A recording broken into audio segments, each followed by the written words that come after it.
sehat jasmani, sehat rohani, dan terakhir sehat saldo. Jasmani. Itu udah wis. Berarti banyak apa teman-teman yang skatering Sekarang makin banyak itu anak-anak motor di depan ini makin banyak, makanya ya namanya laki-laki kalau mobil dibilang ya ini karena saya suka motor ya, kalau mobil kanosinya itu kayaknya kok kurang gitu. Nah, aku gas lari aku kan. Jadi Haidi mah kan RT saya. Tahu lah jalan kecil-kecil. Ini aku udah panik.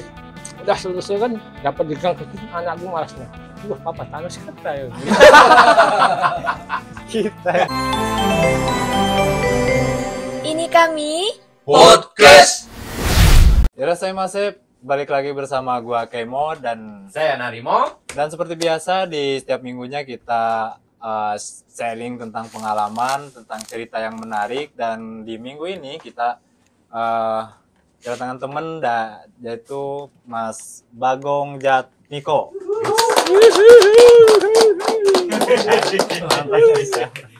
Ini doang. Pak D Pak Bagong, panggilannya apa Mas? Biasanya saya dipanggil David. Gak Alex ya. David.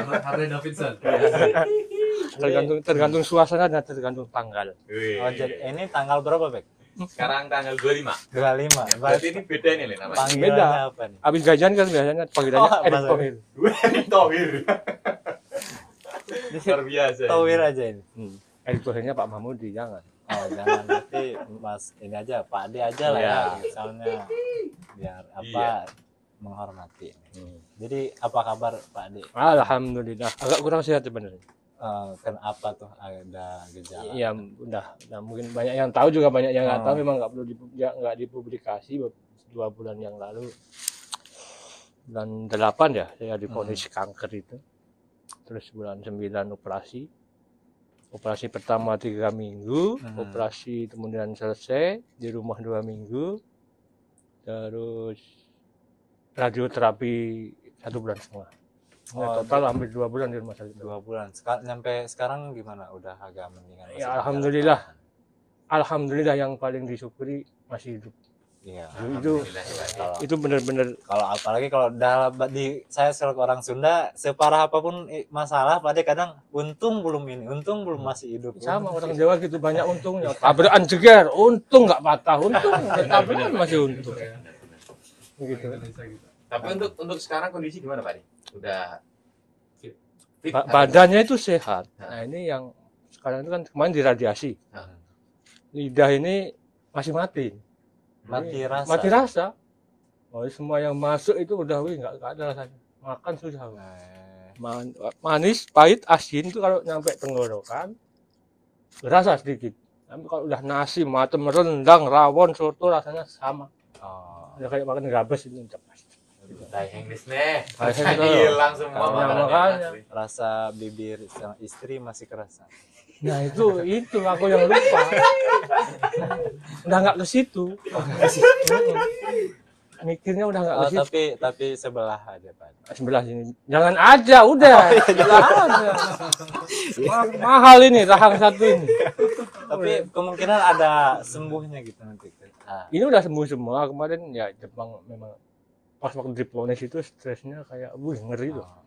Tapi ponisnya apa tuh yang namanya kanker mulut? Ini bukan saya kasih tahu lah, masukkan aja. Namanya kanker mulut, penyebabnya itu kan perokok berat, peminum berat, atau seikatsu yang kurang baik, atau lifestyle-nya yang kehidupan. Nah, alkohol juga enggak gitu drunken master banget. Rokok enggak. Tahu-tahu gitu kan. Jadi faktor yang penyebabnya kemarin udah selesai di Sindan itu. Tanya dokter terus penyebabnya apa? Nggak tahu. Dokter bilang gitu. Penyebabnya tuh nggak tahu. Apa mungkin kalau di kampung kan mistisnya ada horor gitu. Kalau saya sendiri mikirnya kalau orang sudah begitu ya, logika manusia, ilmu, pengetahuan udah nggak mentok, itu udah tangan Tuhan itu lebih kuat daripada. Benar. Gitu. Kembalinya ada ke situ. Udah nggak usah mikir ini karena banyak minum banyak. Udah kita itu dapat teguran. Kembali ke banyak dosa gitu lah intinya. Ini dikasih tegur, untung masih tegur. Kalau langsung dipanggil gimana dulu? Dipanggil kasih gaji nggak apa-apa. Panggil kasih gaji, tapi ya untunglah jadi sebagai penggugur dosa mungkin Pak. Makanya itu kalau penyakit yang selevel ini kalau di Indonesia out semua rata-rata. Kenapa? Habis dipotong nggak bisa nyembung kalau di Indonesia itu. Ya suruh mama dipotong-potong. Ini rahang dipotong, disembung kan gitu pakai plat itu. Jadi sekarang itu masih ada plat. Ini terus di endem ini panjang loh, platnya dari sini sampai sini. Pas pertama aduh, nggak usah ceritain lah, nggak malah berat. Ya, semoga tepat sembuh dan pada selalu diberi kesehatan selalu. Amin. Yang penting lindungan Allah. Amin. Doa yang paling mungkin yang paling perlu itu yang penting itu adalah anugerah sehat itu yang kadang-kadang kita itu lupa ya, syukur itu. Kita menganggap hal-hal yang kita anggap wajar, biasa, bukan sebuah nikmat. Contoh ya, kita bisa jalan, bisa gini, biasa kan bagi kita. Biasa. Orang stroke di rumah sakit itu bisa gini, udah kayak dapat uang miliar itu mereka itu bisa begini. Dia rehabilitasi sebulan lebih itu. Kita bisa gini, bisa nonjok, kita lupa ya kadang-kadang. Bisa ngedip itu kan biasa itu, orang nggak bisa ngedip di rumah sakit. Hal yang rasa syukur. Itu dah. Iya. Makanya kalau dibilang syawasi itu apa, bahagia itu apa ya, bahagia itu ya sehat. Bahagia. Undang-undangnya sehat, di dalam pasalnya sehat ada sehat jasmani, sehat rohani, dan terakhir sehat saldo. Jasmani Itu undang-undangnya kan sehat, pasalnya ada sehat jasmani, nanti dalam babnya ada bab sehat jasmani, ada pasalnya. Terus bab sehat rohani ada sehat saldo, ya kita nggak usah menafik gitu. Bener kan? Bener. Sehat saldo, sehat semuanya. Sehat jasmani, rohani, sehat saldo, udah beres pokoknya ada 3 itu syawasi itu bahagia. Kalau istilah saya tuh kayak duit, doa, usaha, I Ikhtiar. ikhtiar, T takwa. Gitu. Semuanya dijalani. Duit ya. Pas. Ya, buat Minasang juga semoga sehat, kesehatannya selalu dijaga dan penyakit nggak tahu kapan datangnya. Apalagi dan, di sini ya. di sini. Rezeki kan kita nggak tahu kemana ya. Apalagi sekarang di Jepang juga lagi udah musim salju, terus ada kabar dari daerah Gunma katanya karena saljunya lebat, terus banyak yang ada juga yang meninggal karena faktor cuaca juga. Dan jadi sebisa mungkin syukuri kenikmatan yang sewajar inilah yang bisa kita nikmati, dan yang belum tergapai atau yang muri apa istilahnya yang benar-benar muri itu, jadi nggak bisa inilah gimana ya, apa sih muri itu Ki ininya, iya jangan dipaksain gitulah, jadi sekemampuannya aja gitulah, disyukuri. Jadi gimana aktivitas sehari-hari Pak? Aktivitas sehari-hari saya sekarang jadi anggota PKB. PKB, pengen ke partai nih? Bukan, pengangguran kelas berat. PKB, ini ada lagi nih. PKB. Kirain partai nih. Nyalon jadi apa gitu di Jepang. Jangan Pengangguran kelas berat. pengangguran kelas berat udah nggak bekerja, saya jadi pengangguran. Makanya kalau ada kerjaan sih Mas, bawa tas apa nyapu. Iya ya udah sudah sampai, tapi Pak Adi ini di sini udah berapa lama di Jepang kan? Tahun depan ini genep 25 tahun. 25 tahun. Wow, banget ya. 98 pertama sini tahun 98. 98 itu di Niigata dulu. Oh jadi pertama datang itu tahun 98. 98. Kayak apa statusnya, kayak Kensusei kita? Ya, KMM Kensusei 98 itu di Niigata. Itu di kontraknya udah di Niigata, itu udah pabrik di Niigata sama pabrik di Indonesia udah. Jadi setelah selesai di Indonesia udah langsung masuk ke sana sebenarnya. 2 tahun selesai. Ya minta loh itu ya memang kan minta 3 tahun, kenapa 2 tahun, kemudian aku dipindah di Mizuho itu. Mizuho Tokyo ini. 1 tahun gitu. Ya selesai. Nah pas di sini tuh banyak perubahan-perubahan baik. Seperti apa? Baik perubahan pemikiran, perubahan saikatsu, perubahan pergaulan. Kehidupan Ya kan? Kalau sini di Niigata nggak ada apa-apa, tengah sawah. Di sini tuh terus tiap iya. nakal dulu. Benar. Karena ini lingkungan kota. Lingkungan Tokyo. iya, di Tokyo kalau kan wih benar. Oh berarti 98 udah ini banget ya, apa banyak tempat apa Lokalisasi sisi ya. gelap Jepang Sisi itu. gelap. Iya. Tapi dulu Pak Ade pas jadi Kensuse itu dulu jadi apa? Bidangnya itu apa? Sampai sekarang sama itu bidangnya di apa? Pabrik. Di Kekako kan. Di Kekako di pabrik. Hmm. Ya, mulai dari sekolah sampai kerja tuh nyambungnya. Sekolahnya STM, kuliahnya di industri. Sekarang kerjanya di pabrik. Ya sampai sekarang enggak beda-beda semua yang sekarang juga. Oh. Nah, yang pas di sini semu saya itu kan orangnya baik ya. Tinggal juga sama Kensuke gitu. Dia tuh habis SMA, kuliah tuh di luar negeri terus. Nah, jadi kalau kita curhat, tahu perasaan orang asing di luar negeri, tahu. Merasakan ya Nah, ketika ngerantau itu gimana sih? Waktu zaman saya itu Kensuke masih benderanya tinggi, bisa ke Jepang, wah.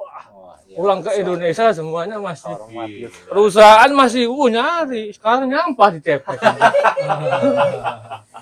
Yang angkatan-angkatan sebelumnya malah ngikut itu pada mengikut interview. Udah ngapain ente ke sini kan? Dulu pulang dari Jawa Timur itu 100 berapa ya? 150. Pasuruan tes diambil 6 orang. Oh, Ngikut. 150 orang yang kandidatnya itu. Yang mau dimasukin perusahaan penerima. Keterima tapi ya laporan ke bapak, Pak saya diterima di sini. Bapak saya malah kerja kamu gitu-gitu mau nyari apaan dan mbak istirahat dulu. Wah merdeka. Aku batalin ya sebenarnya. Makanya cuma langsung keliling Jawa aku dari ujung sampai ujung. Sekiranya. Saking bersyukurnya. Dari 150 orang berapa orang? Jawa Timur 6 orang itu ya. 6 orang. Nah. Oh, jadi satu angkatan 6 orang sini. Bukan, itu udah di Indonesia mau ditempatkan di perusahaan di Indonesianya itu. Oh, itu setelah pulang dari sini. Nah, Itu berarti setelah 98 nyampe tahun 2001 berarti ya. nah, Berarti setelah pulang dari sini di Indonesia kerja dulu. enggak. Ya PKB lagi. Oh, PKB. Tanggulan keras berat. Angkat berat terus ya. Oh, terus itu. Akhirnya sampai tepar aku juga masuk rumah sakit itu sebulan itu kena liver itu. Kebanyakan ngetrip kan. Wah, benar itu, Pak. Dari ujung ke ujung. Naiknya itu hardtop itu, bayangin.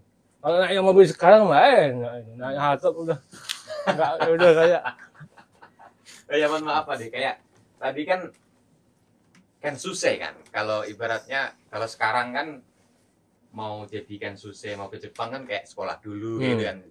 Kalau Pak Ade dulu gimana sih secara kok bisa ke Jepang gitu? Oh, sistemnya prosesnya. Ya itu kadang-kadang dulu kan. terjadi kalau saya mengamati itu terjadi pergeseran apa ya? Kalau dalam budaya ntar kena konflik. Pergeseran peraturan. Pergeseran peraturan ya sebenarnya. Zaman saya benar-benar murni seleksi. Jadi dulu saya ngikutnya di lewat Bekasi. Dari dulu Bekasi, Jakarta, Kalimantan Timur, Makassar kan. Itu dari Jakarta Bekasi 1.500 itu kandidatnya. Diambil 150. Wow. Tes. Itu dikasih uang saku sama IMM itu dikasih, benar dikasih. Kita kan suruh bayar. Iya. Itu dikasih. Berapa? 300.000 kawasan. Itu UMR zaman itu aku kerja di Bekasi baru 320.000 itu, bayangin. UMR-nya 320.000, dapat gaji kan 80.000 Kensuke. Udah berarti 8, kursnya masih 33 itu. Dulu ya. Saya berangkat ke Jepang 33 kursnya. Tadi kan 8 kali itu kan 2.000, ya 2,5 juta. Iya.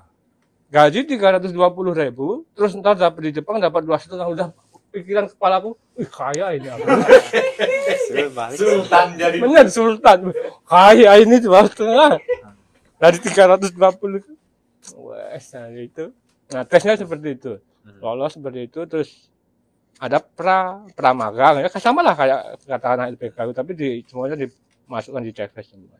Nah sampai di situ dikasih uang saku itu nyisa 100 berapa ribu dikembalikan juga itu dulu masih dapat uang kembalian gitu. Sekarang berapa loh kasihan loh kadang lihat anak-anak itu. Iya, sampai puluhan juta. Nah puluhan juta ya kalau yang LPK bener maaf ya punya LPK yang nakal-nakal ini kadang-kadang. Saya nggak begitu vokal, saya nggak begitu peduli sih mau LPK kamu ya saya kadang nggak nyatut saya juga tapi kadang-kadang lihat keluhan anak-anak yang kan begitu. Tapi mau gimana lagi karena itu satu-satunya jalan kita buat nyampe ke Jepang. Kan terus apa ya? Zaman dulu yang kemajuan teknologi nggak kayak sekarang. HP nggak ada apa-apa, nggak ada. Homesicknya itu stresnya tinggi. HP masih HP lipat itu perusahaan saya tuh keras, nggak boleh punya HP selama Kensusi. Oh gitu. Telepon pakai kartu telepon 1.000 itu 5 menit. Halo, wah, mati. Sama mak itu di rumah kan. Jadi harus disiapin. Wih, Ngomong apa itu tapi zaman dulu ada namanya apa nih di apa ya? Ada namanya kartu ilegal itu dulu. Semacam apa itu? Itu kita menyebutnya kartu bandit. Kartu bandit. 1.000 dapat 40 lembar. Itu yang jual orang-orang Timur Tengah sana itu banyak.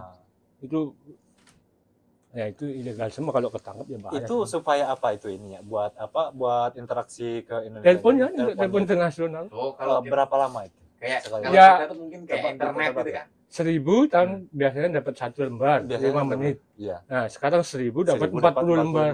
lembar. Nah, itu udah berapa jam itu kan? Berapa jam? Banyak ya. Banyak ya. Tapi ya sampai nelpon gini-gini terus. Nah, ya itu. Iya. Yang, Pada. yang dipulangkan banyak itu gara-gara KDDI itu, kartu dapat dilipat 2 Indonesia itu dulu. Wah, istilah kayak itu mafia-mafia banyak. Sudah dari dulu itu. Nah, di sisi gelapnya kan juga seangkatan-angkatan saya itu. Seangkatan saya yang masih di sini ya Pak Mahmud. Pak Mahmud, bukan Mahmud itu ya, Pak Mahmud. Pak Mahmud. Pak Mahmud, terus Mas Dafiq, ada 3 orang, terus sekarang Pak Kolil. Itu di Jakarta sekarang. Semua seangkatan jadi kiai semua. Aku yang masih begini, repot. Orang terus dikasih begini pelajaran begini. Tapi ya Pak ada juga ya panutan lah sebagai kita lah, karena kelihatannya kok nyaman gitu di Jepang gitu.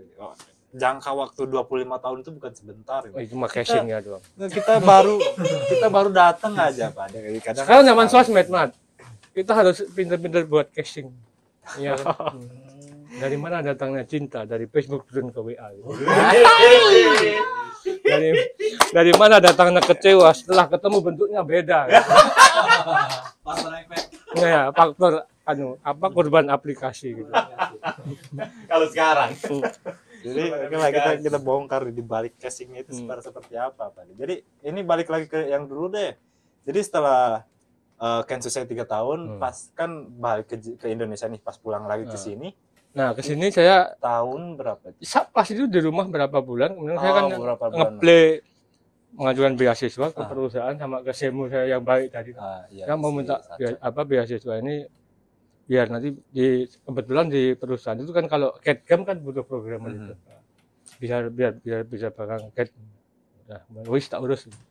Dan dapat beasiswa itu dari perusahaan 2 tahun, kuliahin di Hachioji itu, Kogakuin Daikaku itu. Jadi kerja sambil kuliah di Iya, dibayar di situ.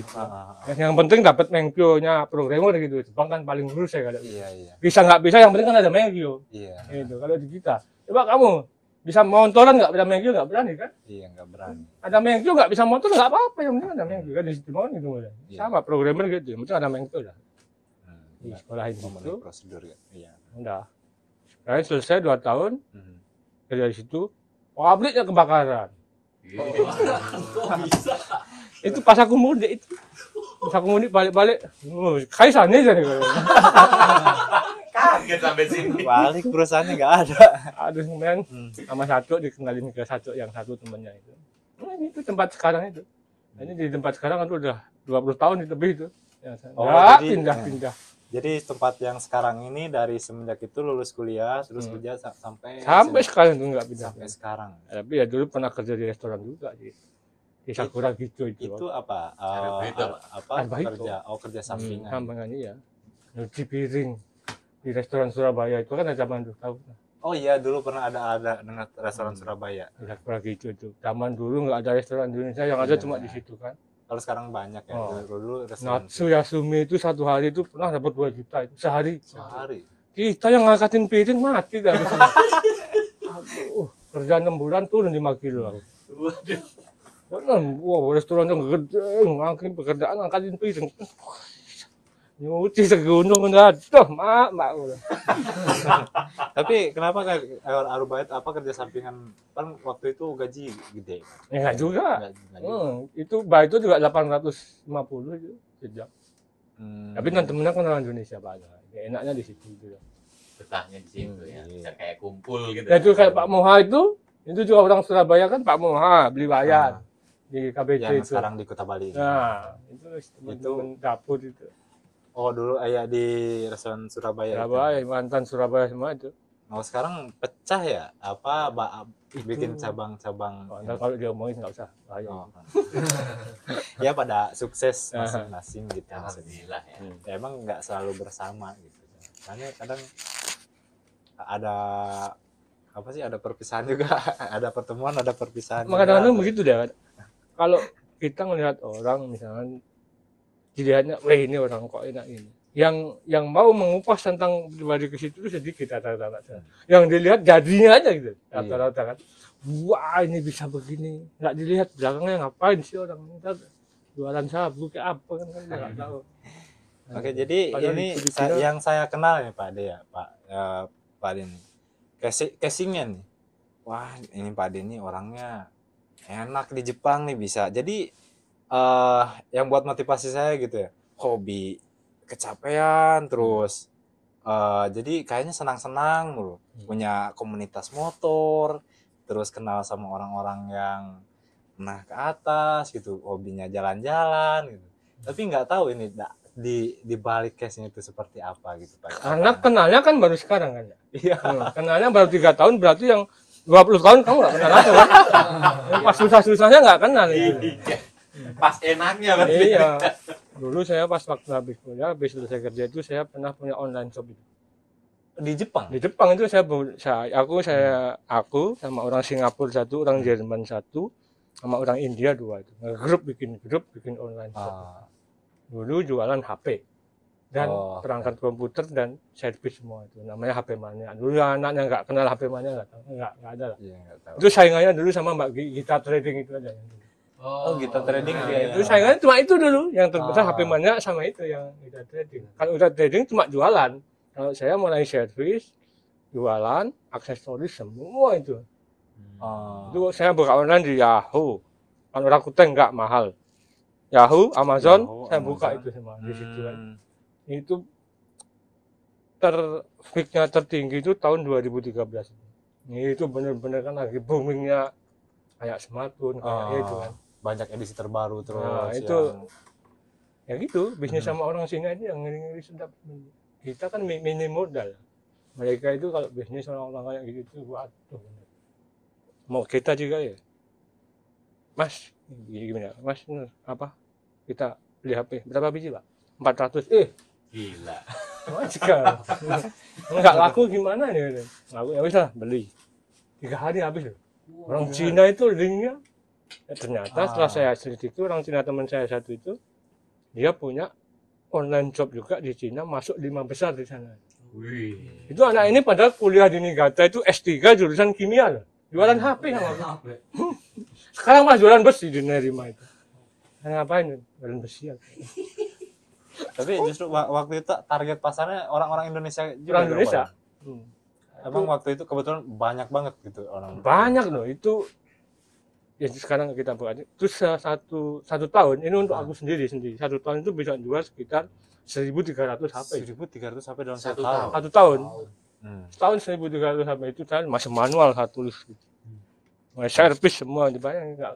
Sama gaji udah kalah itu penghasilannya sama itu. Nggak ada saingannya, tapi ya itu capeknya kan orang melihatnya wah nggak enaknya itu.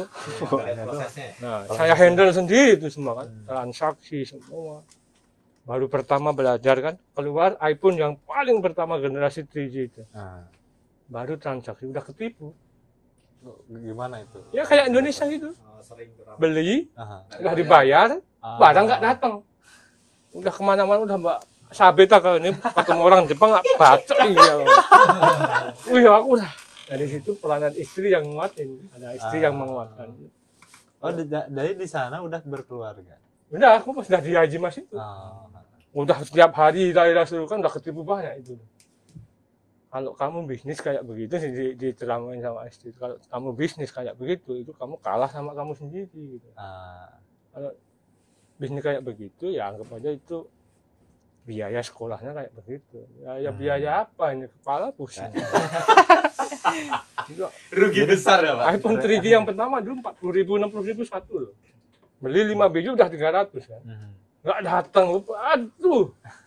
Gaji masih 100 berapa juga. Aduh, itu bener. Tapi nggak pernah sakit kita dulu itu.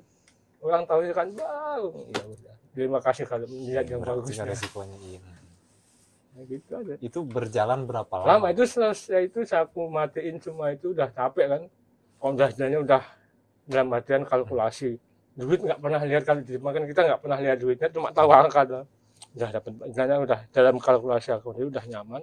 Depan rumah kan ada koeng itu, Ada taman. ada pos capek itu kadang-kadang sendiri.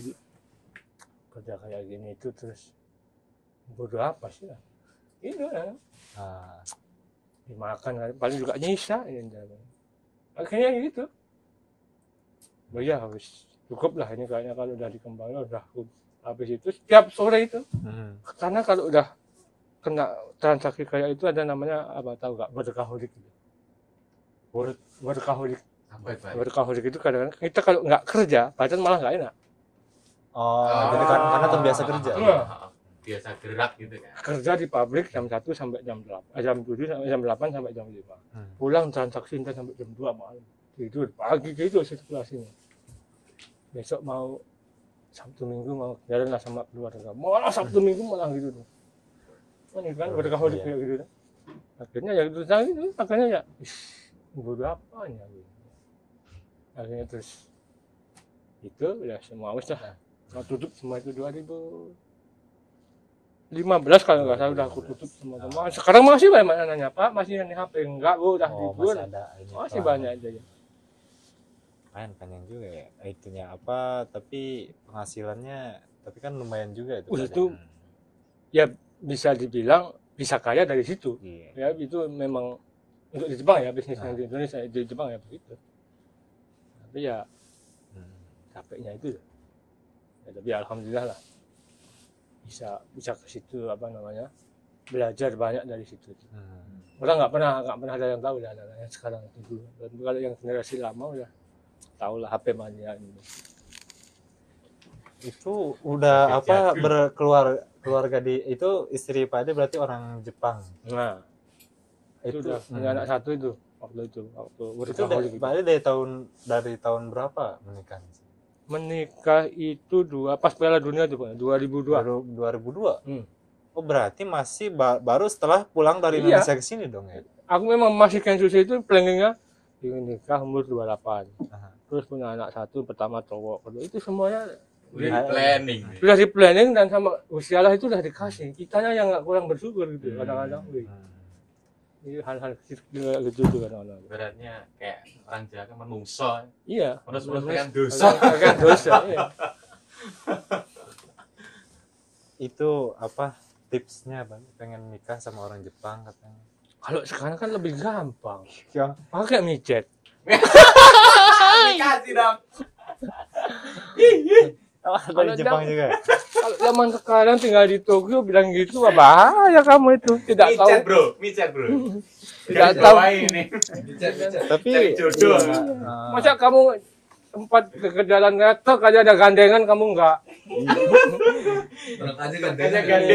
Kayak gandengan. Dia apa kalau jalan temen dia malu pacarnya gitu. Ini meluk pacarnya masa gue meluk agama gitu. Oh ya ini ngomong Pak Adi ini haus kayaknya ini. Haus Kita ya. punya minuman spesial buat Pak Adi lah. Si Tono. Guys, Yes. monggo. Antara ini disponsori oleh Aduh, sponsornya lumayan. Ini air putih nih. Terima Mas. Putih. Ini apel. Berarti minum apa ini? Mas sembarang ini apa lagi? Apelnya apel. Wih. Ini harusnya nah ini kalau ada sponsor kan enak ntar di sini ada. Iya. KBC tuh sponsorin halo KBC. KBC. Sponsor KBC. Teh Naya. Ini Pak Narimo, saya mau nyampein Pak Narimo wali kelas A kan ya? Pak Iya. Narimo.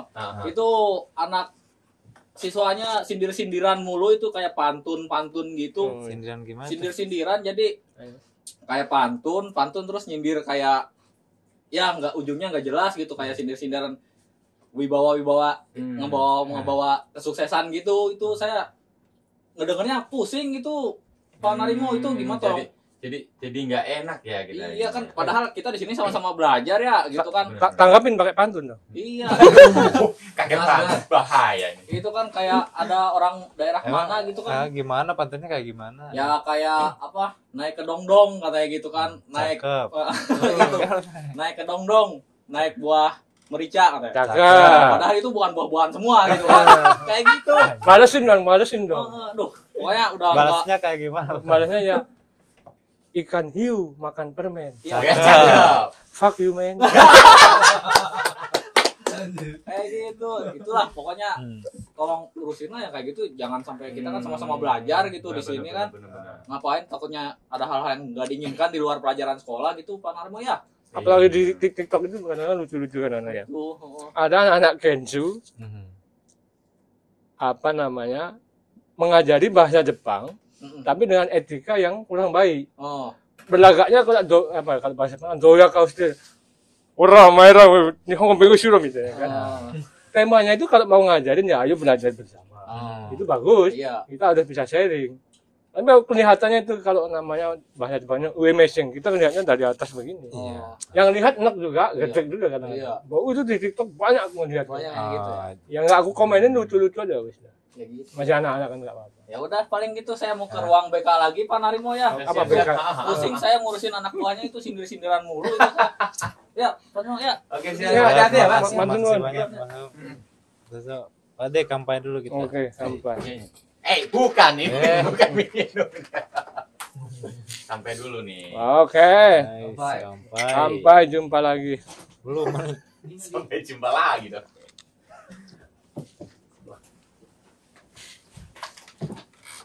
Ini kembali lagi ke masalah keluarga Pak De. Oke, siap. Karena Bos. yang bikin kita penasaran gitu, nikah sama orang Jepang itu seperti apa sih? Karena secara mungkin pola pikir, gaya hidup, terus gaya bebas, Gaya bebas. Lu mau ngapain? Iya. Kan lah. Dia bebas dong. tradisi kan beda mungkin ya. Renang. Itu gimana Pak ininya? Pas malam Apa lagi? jadi Malam ininya Jumat. gitu yang share inilah. Ya kebetulan istri udah sering ke Indonesia. Oh gitu. Dulu sebelum kenal aku kan sering ke Indonesia. Oh. Banyak kan dia ke Bali itu daripada aku kan. Udah paham orang Indonesia begini, udah paham sekolah bahasa Indonesia juga udah paham. Jadi ya memahami orang Indonesia gampang. Dulu aku ajarin nembak juga tuh. Nembak apa tuh? Cepur, kereta. Aku ajarin nembak, pas aku udah nggak nembak malah diingetin. Nggak nembak mas. Justru itu menguntungkan bagi orang ya, Pak. Jangan dulu. Oh, berarti Pak Bagong sama istrinya itu dulu istrinya udah bisa bahasa Indonesia gitu ya? Dulu sekolah di Meguro sana. Pas waktu dia masih kuliah. Sastra apa Indonesia. Buku di dulu itu namanya KOI, Kursus Orientasi Indonesia. Ada di situ. Dulu biasanya Bu Imelda itu sering di situ. Berarti bisa dianggap suka lah dengan Ya suka budaya Indonesia suka. Oh, berarti Terus ya, ada sayang konsernya banget dulu, ada konsernya Reza. Reza sama Ueda Masaki itu tuh, lagunya apa itu lagunya yang menjadi kenangan apa. Nah itu dia kan konser di Shinjuku, AMV dulu ada, sekarang nggak ada. Dia nonton sama temennya, aku juga nonton sama teman-teman Kensuse. Nah, masih Kensuse bujangan semua, batangan-batangan nggak berfungsi. Jadi ada sama rombongan batangan semua ini sama Cewek-cewek semua. semua. Asik. Ini endingnya Oh semua. itu kan, aku naksir temennya malah dia yang nanya. Oh, salah satu. Keliru ini ya. Ini dekat ini, nggak usah dekat ya. Malah yang sering deket yang ini. Oh, jadi di sana itu pertamanya gitu. Ya sering, ada orang Indonesia ngobrol gitu. Sering kebiasa jalan, sering kebiasa. Kayak gitu. Kalau tinggal di Tokyo ya resikonya itu. Itu kotobanya gimana Pak ininya? Ya Pakai bahasa apa Indonesia. apa paribahasanya atau ini waktu itu udah bahasanya udah lancar Pak. Apa? Dulu kalau tulisan lancar sekali, kalau ngomong ya masih biasa. Kalau tulisan udah.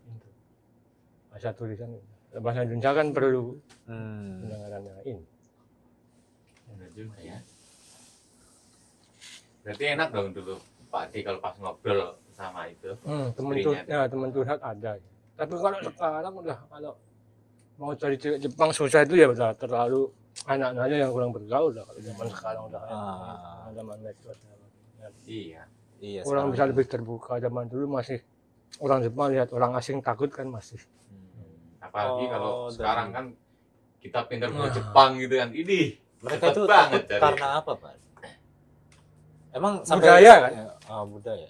Mereka taunya Indonesia. Ini kan jeleknya di Jepang itu kalau media itu yang di up di mereka itu kan kalau di negara-negara kita yang jelek aja di up. Ya kan? Mereka makanya image-nya orang Jepang kalau nanya kita ngehe juga kadang. Di Indonesia kalau sekolah pakai sepatu ya. Kalau makan pakai das semua. Kadang gitu juga kan. Tapi kalau ada orang gitu ya aku malah ngerendahin semuanya. Kalau usah kita ngelondak. Rendah aja namanya. Nah, berarti dia nggak tahu kan, berarti dia nggak tahu peradaban luar negeri gitu. Iya. Ya orang-orang kayak gue ngeselin kan. Ya sakit nggak di kamu di Indonesia ada ini nggak lampu kayak gitu? Iya sering tuh kadang tuh. Pakai orang Jepang lilin tuh. kayaknya. Di Indonesia nggak ada sepatu ya. Itu. Sekolahnya pakai Nggak sepatu tahu aja. Ada ya begitu.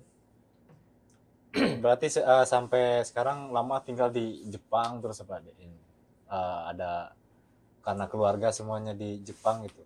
Ada kemungkinan balik ke Indonesia. Iya, masa tua tetap kita itu orang Indonesia. Kalau saya susah mah kalau ada di situ. Capek sekarang udah pengen mau pulang.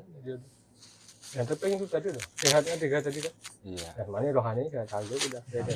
Di kampung enak Mat. Aku loh ya, jangan dibedain sama mereka para pengusaha-pengusaha kayak Pak Mahmud kayak itu. Mikirnya ketemu orang diajak ngobrol bisnis. Iya. Capek aku kadang-kadang. Nah, tapi itu tuh sehat itu kan 3. Kalau setelah pulang ke Indonesia, apa tadi rohani, jasmani, saldo. Nah, saldo ini kan enggak apa, tapi kan karena PKB ini kan. Gimana saldo? Nah, itu kan ya dalam ilmu ekonomi ada namanya income pasif itu. Bahasanya tinggi. Ini kan pasif. Kalau income aktif kita kerja dapat duit. Income pasif nggak usah kerja ada pemasukan. Itu ya perlu dipikir dan disiapkan dari sekarang. Oh, berarti sudah tersiapkan. Ada lah sedikit ada. Terus kalau misalnya nengking itu Pak Ade, Aku udah nggak ngadepin kayak nengking kayak itu. Yang ada kan ke keluarga. tapi misalkan kalau misalkan saya misalnya 25 tahun di sini. Pensiunnya sekarang di Indonesia nih. Itu masuk tiap bulan walaupun saya di Indonesia masuknya masih di sini apa bisa transfer ke sana? Masalah nengking ya itu ada namanya Ichiji data ya bagaimana. Jadi misalkan kita sampai umur, kalau sekarang kan umur 65 tahun. Iya. Nah, umur 50 tahun kita mau berhenti bayar nengking. Bisa dapat, cuma dikit sekali itu. Ya bisa. Ngurus surat-surat, yang penting sudah tidak tinggal di Jepang. Nanti di Indonesia dapat itu.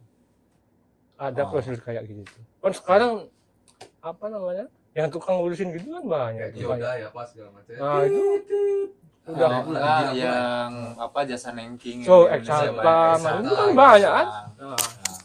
Jisaku apa Jauh banget planet. Izoku Jisaku itu kan Eki dekat kamu itu. Ozaku itu lama Pak Ade di Jepang ini nih. Nah, yang saya belum tahu tentang visa Pak Ade. Kan saya sekarang itu statusnya Tokutegino. Nah, Tokutegino kan ada 2 nih katanya. Kalau Tokutegino 1 ini yang sekarang itu kan 5 tahun tuh belum bisa bawa keluarga, terus belum bisa ya banyak ini ya terbatasan. Terus Tokutegino 2 kan katanya dapat visa residen, terus bisa bawa keluarga. Itu terus kalau Pak D waktu itu Nggak ada loh. Tokutegino itu sebenarnya kan mensiasati visa Kensuke itu. Kensuke itu kan visa Kensuke itu udah kerjanya sama sama orang Jepang, kan ada orang Jepangnya bisa kalah sama Kensuke, gaji cuma segitu. Makanya ada wacana dialihkan ke Tokutegino itu. Ini sebenarnya pengalihan wacana penggajian itu aja. Kalau Kensuke digaji sama kita kan nggak bisa namanya magang. Undang-undangnya udah ada. Mau dilarikan ke Tokutegino itu yang. Terus Tokutegino jangka kontraknya lebih panjang. Nah, dalam penggajian hak-haknya semua kan sudah beda. Zaman sekarang ada visa sudah, zaman dulu nggak ada. Visanya yang kita kan sukses sama visa entertainment itu kalau yang cewek-cewek zaman dulu. Itu kan Iya. datang ke sini 6 bulan. Oh, Hmm. entertainment. Entertainment. Coy. Ini pembahasannya ini. Entertainment di sini dia masuk di Luar biasa. Di sini Mangku syuting. kurel. Saya menjadi kaya langsung tuh. Banyak tuh mak-mak sekarang itu dari visa entertainment. Berarti status bisa Pak Ade ini apa sekarang? Sekarang udah eju kan, udah eju udah Eju. apa permanen. Tahun berapa tuh ngajuin itu 2000? Oh, berarti kita harus ngajuin sendiri. Iya, anjing gitu. Yang penting nggak pernah ada kriminal udah. Ah. Orang Indonesia nggak. Itu persyaratannya atau Nah itu lupa. Nah, yang penting nggak ada kriminal, taat pajak itu udah beres. Kalau di sini mah orangnya nggak ribet-ribet amat. Berarti Benar. berarti nggak harus kayak harus nikah sama orang Jepang Nah, dulu nih. Enggak. kalau sekarang kayaknya enggak lah. Kalau Oh. ada, saya nggak tahu juga ya, yang nggak tahu kalau visanya Tokyo Gino itu bisa naik ke Eju apa enggak itu orang jelas. Tapi nggak seribet kayak zaman-zaman apa Oh, mungkin kayak di iya, kita yang harus orang yang penting kita sesuai dengan syarat-syarat diajuin. Kalau nggak pas kan paling juga ada pemberitahuan. iya sih pasti. Apa namanya pelayanan masyarakat yang saya rasakan di negara-negara yang paling spesial ya di Jepang ya kita diperlakukan kayak benar-benar kalau masuk siak-siak gitu kan. Iya betul. Tapi ya itu kita potongan pajaknya ngehek juga itu. Bayarin mereka itu. Iya, emang selain itu emang pelayanan Jepang itu servisnya Luar biasa nih. iya bagus banget gitu. Jadi Dari- dari atas sampai bawah itu Dari segi apa ya ini? ini pelayanan. Oh, pelayanan. Berapa Bang? Pelay- Servis. Aku curiga kan udah servis ini. Berapa? Iya. Berapa? Emang 30.000 sama tiker. kalau ada yang 1 Oh, udah. Pengalaman banget nih. itu kalau dari segi kelebihan apa itu Pak? Apa bisa permanen Ya, kalau permanen mah ya kan udah bebas dah kita mau pulang balik mau ngapain di sini udah juga. itu bisa balik di Indonesia. Nah itu nih, kalau bisa permanen di sini apa KTP Jepang apa namanya Jario Kado apa ini otomatis permanen juga dong. Ini permanen ya. KTP di Indonesia apa kabarnya itu gimana ininya statusnya? Tetap sama punya aku juga 2 KTP juga. Oh jadi masih fungsi gitu. Masih. Oh jadi Kan sebenarnya- kita kewarganegaraan Eju tapi kewarganegaraan kan masih Indonesia. Selama kita nggak pindah negara kayak Pak Mahmudi kan misalkan namanya udah Kumuto Mahmudi halo Pak. Halo. Apa deh? Nah, kalau mungkin dia udah diganti apa warga negara lah mungkin KTP-nya nggak ini. Kalau saya kan masih asli warga negara Madiun saya. Oh, oke, jadi masih aktif dong ya. Jadi nggak lepas dari warga negara Indonesia. Gitu aja. Masih tetap coy. Ya luar biasa itu ternyata itulah dari si luar casingnya udah kebahas semua kayaknya nih. Iya sih. Di-kalikunya Pak D. Terus Yang bagus saya ceritain, yang jelek nggak usah. Ya. Sisi gelapnya juga banyak sebenarnya kan. boleh dong sedikit ya sisi gelap. Apa ya? Yang dari mana itu? Mati lampu. Sisi Lampu nih. Bahaya nih. Kenapa? Sisi gelap sama lah ya kayak kan. Tapi ya gitu lah, Umum ya Pak D. umum lah. Apalagi tinggal di Tokyo kan. Dah. Teler kayak apa? ada pernah nggak apa tawuran apa kelahi gitu sama orang Jepang atau gimana gitu? Malah baru beberapa bulan lalu tawuran di situ. Kalau dulu malah enggak, aman. Dulu malah enggak saya, malah. Ya nakalnya nakal gitu, nakal pergaulan. Dukeman, mabuk, aduh udah wis bener. Anak dulu kalau saya samakan justru ngerjainnya kan enggak tanggung dulu. Enggak takut. Contohnya gimana? Closing sekalian nih. Pernah loh, itu sake paling keras di Jepang tahu nggak namanya? Apa tuh? Soju. Yang cikal, awamori. Awamori Itu sake yang dari Okinawa itu. Itu hampir sama kayak vodka 40-an lebih. 40%. Oh, dikasih. Nggak bisa dikasih wine. Pagi-pagi aku udah tidur di toilet. Pertama itu dikasih sama minyak goreng sama Oh, digoreng. konsepnya apa ini aku? Pulang langsung nggak bisa jalan itu. Sering kayak gitu dikerjain sama Ya seru ya. Ntar lah saya nyari konsep pengerjaan temen. Kalau sekarang udah wis. Itu boy Pak D. Ya dari itu, udah tua itu kan karena wis. Ya untung kan zaman dulu berantem sih nggak, malah sekarang yang kadang-kadang tiap kali ada dangdut masih ada aja. Wah nggak malu gitu kadang. Enggak malu. Tapi kayak sekarang itu masih ada nggak sih? Apa? Pak, kayak acara dangdut kayak gitu tuh? Wajib malahan. Oh enggak. Enggak dangdut nggak ada tawuran nggak seru. Gitu. Cuma nggak lihat di tuntas di Tokyo di mana pasti ada aja rese. Yang kemarin di Shinjuku itu cuma mau tambah kayak gitu. Next di mana Heran, dangdut? Hah? Next apa selanjutnya di mana? Info dangdut cedak lur. Yang itu sekarang nggak nonton lah itu banyak diperkelihatan di Facebook itu. Kayak Pak Dik kan aku pernah lihat di Instagramnya Pak Dik kan. Kayak yang dulu-dulu kayak pakai blangkon, kayak jadi dalang itu tuh emang itu nih masuk dulu Oh, gitu. apa itu hobi Ya. hobi itu emang hobi. hobi Bukan apa emang dari dulu tuh profesinya sebagai dalang lah gimana? Keluarga saya keluarga seniman semua. Hmm. Dari Oh. bapak semuanya keluarga. Saya itu scroll di TikTok kan, ini kok ada wayang nih Asep Sunandar. Maria. Tahunya kok Bagong 36. Giri Harja. Iya. Memang dari keluarga memang keluarga seniman Jawa semua. Dari karawitan, dari wayang, dan semuanya udah begitu. Makanya di dalam keluarga saya itu tidak ada rumus di rumahnya Pak Bagong nanggap dangdut nggak ada. Malah leluhurnya itu. Minimal ada wayang atau karawitan, baru ngundang misalkan elektron. Itu elektronnya tambahan, bukan mainnya dangdut terus enggak. Sampai saat ini ya gitu, biasanya setahun sekali wayang. Ini udah lama udah nggak pulang, makanya kangen wayangan kan gitu. Kalau wayang tuh konsepnya kayak gimana sih, kita bikin sendiri apa itu itunya? Ngundang kan, sama kayak gitu. Nanggap istilahnya. Nanggap. Nanggap wayang itu ngundang dalang siapa. Itu pernah pas waktu nikah itu saya undang sinden Jepang, sinden Cina. Banyak banget sinden-sinden asing itu yang belajar di Karakternya itu. bukan, memang dia belajar di Jogja, Ah. belajar nyinden, ada kok di YouTube. Oh gitu. Apa nama YouTube-nya Pak? Ini Sama tetap Bagong Jatmi. Enggak pernah saya promosikan. Bagong. Enggak biar ini gitu. Seri Jadi ada loh Tahu gitu. sinden dari Cina loh. Maksudnya orang Cina gitu ya. Sinden dari Jepang itu Mbak Hiromi Kano itu udah lama di Jawa kan, lama itu. Bahasa Jawa kalah itu. Pokoknya nyanyi Jawa itu kalau kita malam nggak tahu deh.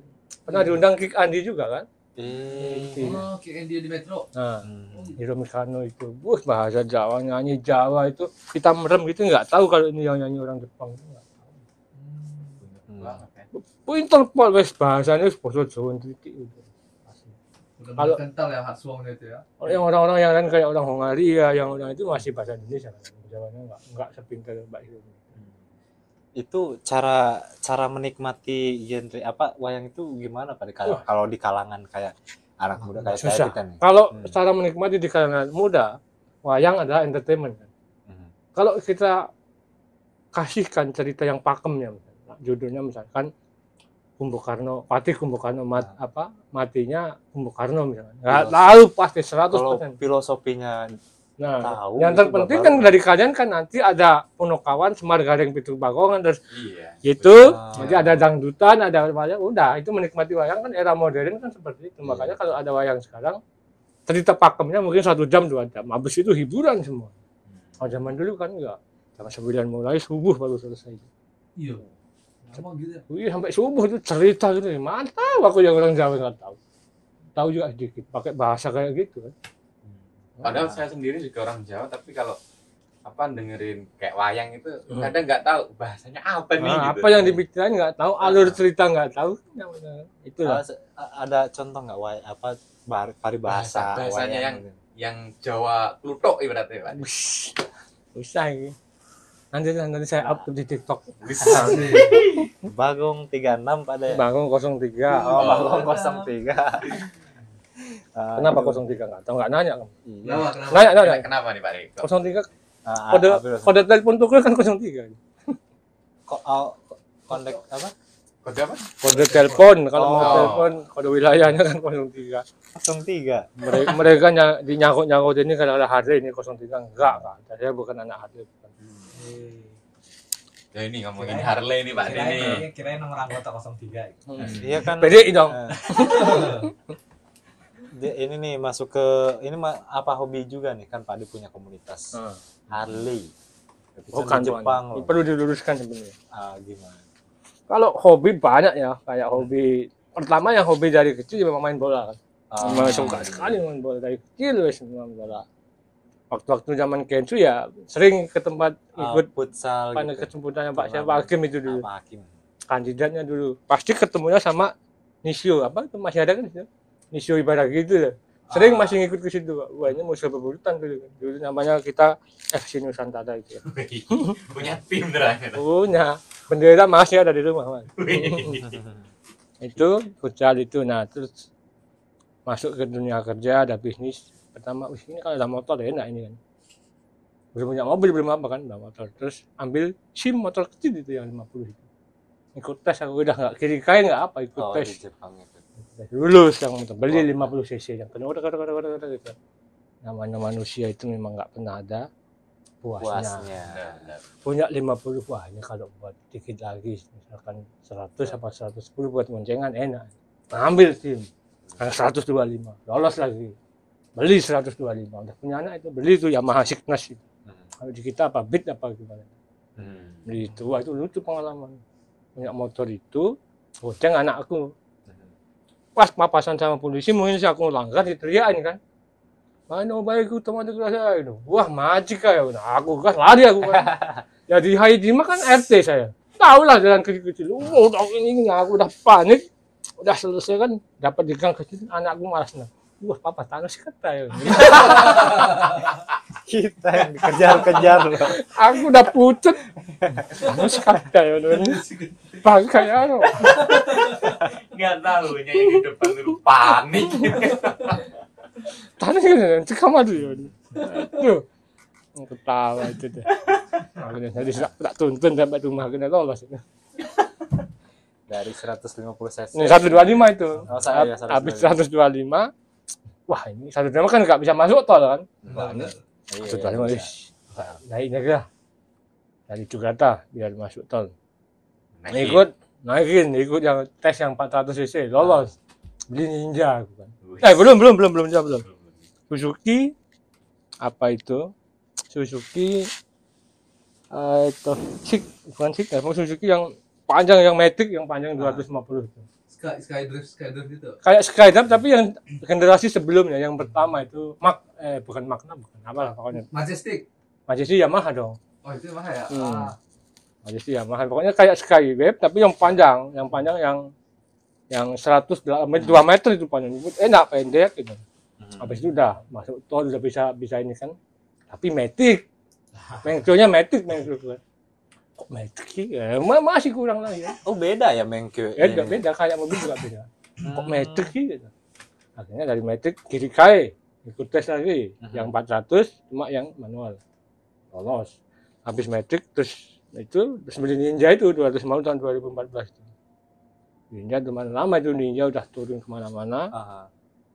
Ya itu nggak puas lagi. Oh ini kalau Ogata ini gede ini motornya.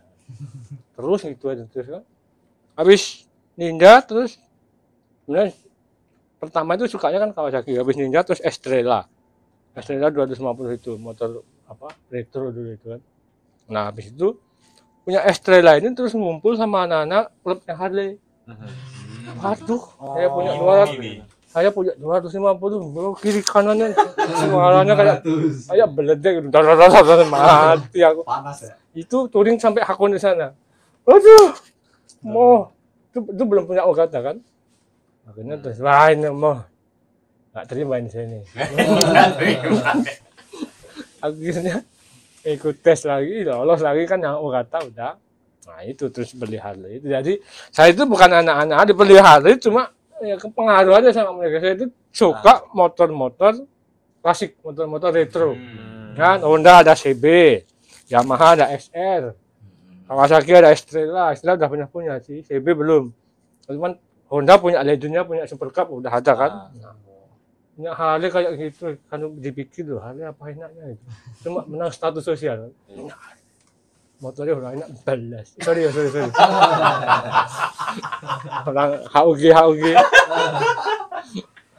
Saya yang bikin HUG di Tokyo mana begini, entar dimarahin. Sampai sekarang masih ada tuh Kang, semua motornya tuh di rumah. Ada. Wow, Di banyak Jepang. koleksinya berarti. Oh, banyak. peninggalan Kolektor sejarah itu. Wah, enggak. Kalau nyaman memang saya sukanya motor. Ya, pertama saya nggak suka ngebut. Itu memang. Lebih ingin menikmati perjalanan touring. Gitu. Nah, tipe kalau orang kan beda-beda. Bener. Di klub motor kita itu motornya sangat-sangat masih BS 1000. Yang paling gede yang Harley 1800 itu. Wah, suaranya KBC itu kalau di starter di depan KBC getar itu. Kerupuk jatuh. Bener loh. Menggelegar lah. Pas ini kata kan aku coba tes aja ya orang Bali. Kita di tol lurus kita kenceng. Udah aku udah di tol 170 udah. Oh ini dia tangan satu aja. Aku udah. Mana udah wis. Berarti banyak apa teman-teman yang suka touring Sekarang makin banyak Makin itu banyak, anak-anak ya. motor di Jepang ini makin banyak makanya ya nah namanya laki-laki kalau mobil dibilang ya ini karena saya suka motor ya kalau mobil tanosinya itu kayaknya kok kurang gitu ya apalagi aku kalau kena macet itu udah paling Jepang juga macet gitu. iya tahu sendiri kalau kena macet itu udah aku paling Kayak jalan-jalan. nggak paling nggak ini apa ira-ira kalau bahasa makan ya wis itu loh ntar kalau naik mobil macet orang-orang sebelah nih yang kasihan kalau malah-malahin kalau motor kan ada Jadi apalagi kayak kita nih suka banget motoran kan tuh. Cuman pengen gitu bawa bengkel apa SIM di Jepang gitu. itu loh, makanya kalau apalagi anak-anak Indonesia kan Tapi makin kalau untuk sekarang kayaknya makin mudah mungkin prosesnya Pak. tapi kayaknya pernah ada agen yang ngurusin SIM itu kan di Saitama di Ageo itu tapi mobil doang itu kayaknya nggak tahu sih aku nanya nggak pernah dibalas Jadi kalau mobil punya SIM mobil nggak bisa bawa motor. mobil punya motor kan cuma 50 aja bisa Ya, terus saya Beda 50 aja. cuma 50 cc aja itu Oh. kalau yang motor kan SIM-nya kan 50 cc Aha. plat putih itu terus 90 itu udah beda lagi yang kuning itu platnya itu terus 125 beda lagi platnya pink itu habis itu naik ke 400 plat putih tapi platnya nggak ada frame-nya hijau kalau udah 250 ke atas platnya putih frame-nya hijau itu punya kan frame-nya hijau Itu baru yang Okata. Okata. Oh, iya 5 loh itunya SIM di ini. makanya kalau ngambil langsung yang gede aja yang Okata ya, semuanya bisa naik Itu untuk tesnya atau ininya nah tesnya kan ada dua langsung tes apa ke sekolahan gitu kan dulu aku yang 1 sampai 400 cc itu langsung tes nah, sakti juga 2-3 kali bisa yang lolos berapa soal itu Pak? Apa oh iya tes prakteknya nih. tes banget Tes praktek sekali ya sekali. aku 3 kali bisa lolos yang 400 cc itu Tes soalnya? nggak ada kan udah punya SIM mobil dulu Oh gitu kalau misalnya udah ada SIM mobil. udah tinggal tes drive-nya aja ada itu Oh ada juga tuh yang drive-nya itu. tes drive online Kayak wah itu kali-kali itu. lebih urus itu orang Jepang itu bener pas aku di Fuji itu ada orang Italia gitu nunggu kan berangkat pagi tesnya jam 2 baru langsung mau nanti kelas helmnya diambil bating lah ini gak macegatin tau Gitu ya. wih yo bener loh Sabisnya. Kirain di game aja ya. Gitu. Pemen aja lupa kan. Polisi juga ya polisi. aduh tapi anak sekolah lah yang bayarnya mahal sekolah Iya. Kalau sekolah berapa? kalau sampai 400 kalau sudah ada SIM mobil berapa 50 kan 5 man. Aku dulu dari Lumayan nih. 400 ke Orata itu juga Gomang. Itu Gomang sekolah Kawasaki. 20 jam. Dari sehari 2 jam. Oh bisa dicicil ya sehari. Iya, habis pulang kerja, yang penting datang aja tuh diajarin naik motor. Gitu ya bisa itu kita mungkin sambil kerja juga ya. Jadi pulang kerja gitu tidur. Tidur. Makan. Belajar itu ya apa yang tempat kursusnya gitu ya. Jadi hitungannya pokoknya sampai 20 jam gitu Pak ya. Terus Kayak- ada Kayak Menkyo Pak tuh ya pengen tahu nih. Kayak kalau di Indonesia kan setiap berapa bulan tuh? Berapa tahun ya? Itu ada masa berlakunya kan Pak? Ada. Nah kalau di sini sama kan? Pak? Sama ada berlakunya terus ada poinnya juga kan. Yang itu baru dapat kan istilahnya dapat poin 10. Nanti satu pelanggaran tergantung pelanggaran, misalkan sedang lampu merah min berapa, min berapa, lama-lama habis ya hang juga itu dalam. Jadi kayak pembayarannya kayak kan tadi ada beda-beda kan videonya itu kan. CC segini itu cara pembayarannya juga Iya beda juga, semua beda. Kirain sama ratain gitu kan. Semakin gede berarti makin mahal. Pokoknya ya, di atas 250 itu sudah ada saking atau kir lah kalau di kita itu. Nah, itu yang di Jepang ribetnya kayak itu. Ya asal saking itu cuma di Jepang, Amerika aja nggak ada kan. Kalau punya harga udah dimodif dikasih knalpot gede-gede, nah kalau mau saking balikin lagi normal semua. Dites kan, kita balik lagi tepot, masang lagi. Mendok sama ya, aja ya. mendok ya. Makanya enak-enak motor retro kan, motor klasik, motor retro kayak gitu, Enak ya berarti. Aman. aman bener. C70. Wah, C70 nggak ada sekarang, yang bagus Super Cup yang 110 yang bagus. Itu yang punya aku itu kalau lewat udah orang-orang lihat, nggak dijual ya. Aku mah ngerasain. Legend itu orang ngira Super Cup biasa kan itu kan. Padahal itu ceritanya apa nih? Super Cup anniversary ke-60 di Jepang itu cuma memproduksi 300. Nah, saya punya nomor itu satu itu. Ada nomornya. Itu emblemnya ada, kontaknya beda. Makanya kalau liwat orang tahu emblemnya, wow udah banyak yang nawar. Wah, udah kalau ke tempat dealer aja udah beranain. Ya aku mah udah saya. Mahal juga ya di sini ya. Nah, ya, hal-halnya kayak motor-motor CB tahun 70-an. Ya, aku mah terus dulu. Buset. Nah, Jepang kayak gitu. Jadi enak gitu kelihatannya di Jepang, tapi Bisa jalan-jalan gitu kan. jalan motor, Kalau motor beli gitu. Kalau motor kan lebih enak. 250 sekarang bagus-bagus, toh. Nggak ada saking bayar pajak. Itu dari motor itu kok kayaknya gampang banget gitu kebeli motor. Harga motor di Jepang tuh gimana Pak? Ya itu tadi sehat saldo, Mas. Kembali ke tadi ya. Ada nggak sih kayak kalau di Indonesia kan motor cuma 1 juta gitu kan. Kalau second ya murah-murah banget. ada di Nah, itu hitungannya kan kadang-kadang kita kan cuma kilometer di Jepang. Maka kayak 10.000 ke atas itu udah murah. Kayak godongan gitu ada nggak? Potong nggak ada, Oh Mas. nggak ada, berarti emang Punya Harley-ku itu tahun 2005 itu udah di bawah 500.000. Di Indonesia orang dikatain begitu udah cukong-cukong itu udah pada. Ya, padahal kayak Harley yang punya aku punya itu di Indonesia 300 berapa. Dikira mahal di Jepang, padahal 500.000 udah gue cuma dapat itu. Itulah status sosial kan orang lihatnya. Wah, wah gitu kan. Ternyata ada perjalanan yang benar-benar kita nggak tahu gitu kan. Ya mungkin nanti kalau kita misalkan suka apa motor apa udah dapet SIM bisa gabung. wah, Gitu. Yorokonde. Selain motornya ada aktivitas apa hobi yang lain? Di pencak silat ada kan, cuman pencak silat ini. pencak silat ini memang dari dulu saya pencak silat. Pencak silat itu saya belajar pencak silat mulai dari sekolah SMA dulu. STM bukan SMA. Oh jadi Pak dia juga jago bela diri juga. Jago yang enggak kalau mau coba ayo. Di semen doang nggak apa. Nggak jago enggak. Bukan ajarannya bukan begitu. Udah tua enggak bisa saya. Apa anu Pak D di namanya Saya pencak silatnya di PSHT. apa ya? Jadi PSHT. Oh, banyak juga Pak di tempat itu. PSHT itu sekarang sudah organisasi pencak silat terbesar di dunia. Itu udah berapa juta orang. Partai aja kalah saya. Sate itu. Saudara Setiahati itu kan.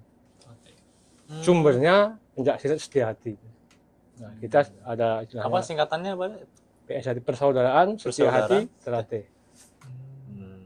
Persaudaraan sehati terate. Karate Terate ini karate kan nyambung kayak gitu. Bunga bunga Terate. terate. Itu ada filosofinya. Bunga Terate itu gambarnya. Gambar bunga Terate yang di lambang kita itu ada yang kuncup, setengah mekar, sama yang mekar. Filosofinya kita kalau sudah menjadi seorang SH itu dari golongan manapun tidak bisa membeda-bedakan. Dari golongan yang paling rendah, golongan menengah, dari golongan yang paling tinggi kita harus sama memikirkan semua itu. Wah, keren tuh. Oke. Keren. Rombongan terlatih sendiri bisa hidup di sembarang tempat, di lumpur, di becek, kan di tempat bagus bisa. Dan kita filosofinya ya, kalau sudah menjadi ini ya, bisalah beradaptasi di manapun tempatnya seperti itu. Cuman ya dengan bergesernya waktu, kalau zaman-zaman saya latihan ya, kemudian saya belajar tahun 90-an, di pengesahan tahun 94 kan itu.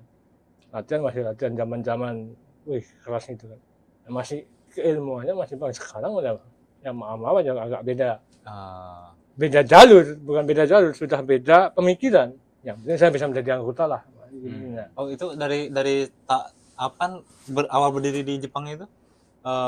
Itu saya latihannya di Indonesia. Kalau di Jepang kan cuma ada organisasinya aja gitu. Maksudnya di sini pengembangan aja gitu di Jepang. Tapi sebesar apa sekarang organisasi? Kalau yang di Jepang banyak. Karena kita anggota ada 300 lebih sekarang di Jepang kan. Berarti ada dibagi beberapa perguruan atau satu perguruan di Yang PSHD sendiri itu ada 300 lebih. Itu kan kita bagi beberapa wilayah dari Kanto, Nagoya, Osaka, Fuku sampai Kyushu semua sudah ada semacam apa? Rantingnya sudah ada. Ya, Kayak perlombaan itu ada kan? pertandingan ada, kayak makanya turnamen gitu. turnamen pertama yang diadakan itu ya dari PSHD Cup itu pencak silat di Jepang. Padahal di Jepang itu ada yang namanya JAPSA, Japan Pencak Silat Asosiasi. Sudah berdiri dari tahun 80 berapa, belum pernah mengadakan turnamen. Kita maju duluan, ya, kita sudah pernah. Tapi ya nggak tahu lah pemikiran orang-orang itu. Yang namanya birokrasi itu kan ada urusannya dengan monitoring juga. Iya. Saya kalau di dalam itu nggak. Kalau kayak tentang turnamen ya Pak Di, itu tuh apa cuma kayak PSHT apa kelompok PSHT doang, apa emang dari pencaksilat lain tuh bisa ikut gitu? Nah, kita dari PSHT sendiri itu ada sendiri. Namanya PSHT Cup itu pertama kita kira di Osaka, di Osaka bulan 5 kemarin. Sukses. Nah, kita itu nge-push ke KBRI sama ke JAPSA itu bagaimana kita mengadakan pencaksilat Cup di Jepang. Akhirnya beberapa bulan yang lalu kita silaturahmi semua perguruan pencaksilat dikumpulkan di street, ada mediasi dan sedikitnya ada pertandingan kecil lah kayak begitu. Dimulai dari situ. Terus ke depannya nggak tahu lagi. Ini kebetulan yang Bapak KBRI-nya kan kalau urusan seni budaya kan enak ini. Paling gampang kalau kita ada kegiatan budaya gitu kan. Nanti kan udah ganti Pak Dubes lagi kan udah beda lagi. Nah, kalau orang politik misalkan udah beda, dan orang dari perdagangan udah beda lagi itu jalurnya. Sekarang orang budaya. KBRI oke.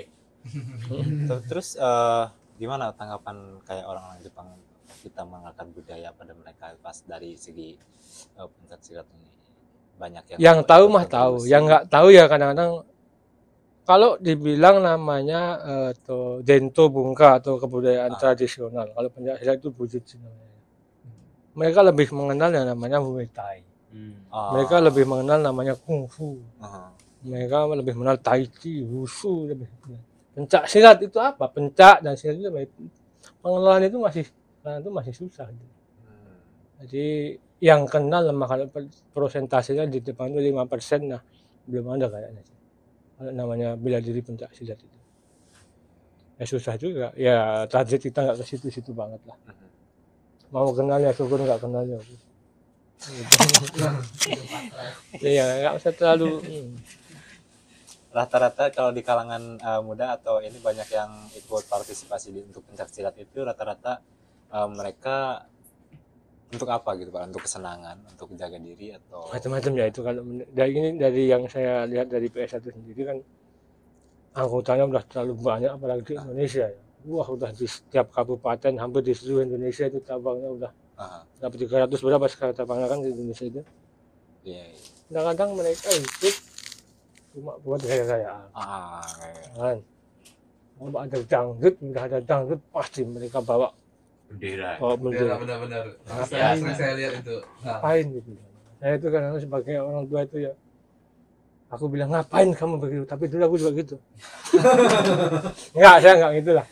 Ya, dulu kalau tahu digituin, wah sama senior habis. Jadi mereka bangga dengan mereka. Ya, alhamdulillah kalau mereka bangga, tapi salah pengaplikasiannya kan salah kayak seperti itu. Harusnya kan yang nggak boleh ya. Mungkin yang ada juga karena udah bisa silat nih, jadi merasa pede, Nah. merasa Kalau merasa pede sendiri itu harus pede Mas. Kita kan banyak orangnya. iya. Pas lagi banyak gaya banget itu. Kalau sendiri ya. Di pojokan. Ngising. Hati muka preman, hatinya Hello Kitty.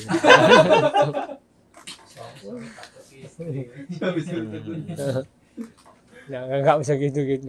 Bisa belajar silat itu kan ya, harusnya tahu budaya lah. Tapi ya sekarang udah beda-beda. Saya juga nggak terlalu ini ke anak-anak muda sekarang ya. Mereka udah beda pemikiran. Misalkan saya kasih masukan begini ya, kan saya kolot orang tua kan. Iya. Mereka dunia udah beda. Saya ngasih ke anak aja begini kan. Anak saya kasih tahu. Ini coba lihat zaman bapakmu dulu. Sekolah nggak ada sepatu kan. Ya, dia bisa membantah dengan argumennya dia. Dah, zamannya bapak kan perjuangannya begini. Bener. Zaman saya perjuangannya beda pak. Jangan disama-samain. Makanya terus keluar lagu. Oh, kuyong ini. Itu kalau debat kalah aku sama anak-anak itu dari rumah. Ya gus sakal. Mereka udah dunia anak sekarang balik dunia game kan gitu. Aduh, wes kalau di rumah udah udus itu. Oke, siap. Pak De, panjang banget ini. Wah. Kita sudah ngobrol panjang lebar dan pengalaman ceritanya sangat menarik banget. Banyak Oke. hal yang motivasi, edukasi dan Emansipasi. dan Wanita. emansipasi. Mungkin ada yang mau disampaikan buat pemirsa atau Buat adik-adik kita harapan. ya. Nah, buat- Saran kedepannya. Saran ke depannya apa ya? Itulah yang terpenting kita ke depan itu mau ngapain, Mhm. dipikir lagi. Kerja ya kerja, yang penting itulah. Jangan lupa bersyukur atas kesehatan. Ya, paling penting itu adalah karena saya Kesehatan. penting ya. ngalamin sendiri yang kayak begini itu. Karena pikiran terus kalau udah sakit begitu kan, duit banyak mas begini, ngapain? Mau makan yang namanya ikan asin nggak tahu rasanya. Sedih dong, Mat. Nggak tahu rasanya asin ya, padahal Wih, ini manis ya. bau itu masih bisa. Penciuman masih Masih bisa. 100%. Cuman Wah, rendang enak dimakan udah kayak makan sendal itu. Nangis itu aku kadang pertama pulang dari rumah sakit nangis itu. Nah, apa? Makan ramen udah kayak makan karet gitu. Kita nggak ada rasa sama sekali. Kayak gitu mikirnya, wis sehat mahal harganya. Sehat sangat penting, Yang mahal. penting sehat. Apa Pak De, 3 itu yang Sehat jasmani, rohani, rohani, dan sehat saldo. dan Nah. sehat saldo. Guys, oke. Seperti itu Pak De, makasih banyak. Oke, ini aja lah Faidin. Yo itu yuk. Oke, makasih banyak. Mungkin kita cukup sampai di sini, dan buat teman-teman juga barangkali ada share pengalaman atau cerita yang menarik, bisa hubungin ke Instagram kita atau admin kita ini Kami Podcast. Bisa di klik like, comment, subscribe, dan itu Jangan lupa jangan lupa transfer. transfer. Aduh. Oke, terima kasih banyak. Gua Kemon, bye bye. Aduh. Terima kasih. Ini kami Podcast